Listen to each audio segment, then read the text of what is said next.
In some circles online, folks are real loud about women in the pulpit right now and attacking the use of gender neutral pronouns for God.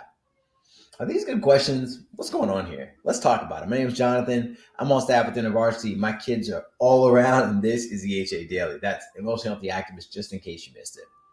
I read some articles, quite a few, and Twitter rants about women being allowed to preach and the attempted theological takedowns of using gender neutral pronouns like they for the Trinity instead of he or not using father for God. It would be easy to do a Google search and if you're old school, grab a study Bible and get the correct biblical interpretation of this conflict and then send your 2 cents online, right? But I think that would be missing the underlying point. If we don't check our own pride, narcissism, and hurry, we can be callous, unloving, and terrible witnesses for Jesus. That's especially true online. If we're arguing with strangers online about whether or not something is biblical, even if we know the person, it can be about winning the argument, appearing wise and knowledgeable, and like not giving an inch to the other person unless someone think we lost or we're wrong or caught off guard or somehow not perfect. And while we are trying to defend a position, it's really hard to win an argument and run a relationship at the same time. And as we've said before, if we're not willing to listen, we're probably not able to love people. Esau McCauley's response during a Jude 3 Project conference to the Can Women Teach perspective was a great one because he did not attempt to police the behavior of churches or raise his complementarian or egalitarian flag, but instead sought to affirm the giftedness of women as teachers and so much more from the Bible.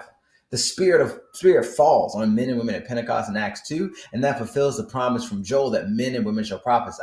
Women are teaching and preaching throughout the church in the New Testament and in Corinth, and those gifts are affirmed throughout Paul's letters. Yet, there's something that's happening in the context in these two verses in 1 Corinthians that we must interpret in light of the whole arc of Scripture, and not the patriarchal, heteronormative structures we find ourselves in today, which leads to another article that I saw about pronouns in Scripture.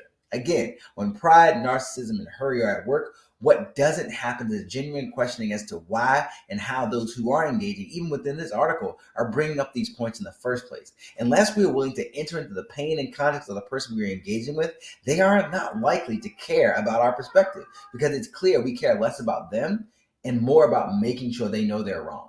So the next time you want to put your theological stake in the ground and spout biblical truth, consider whether or not you feel the pain of the person before you.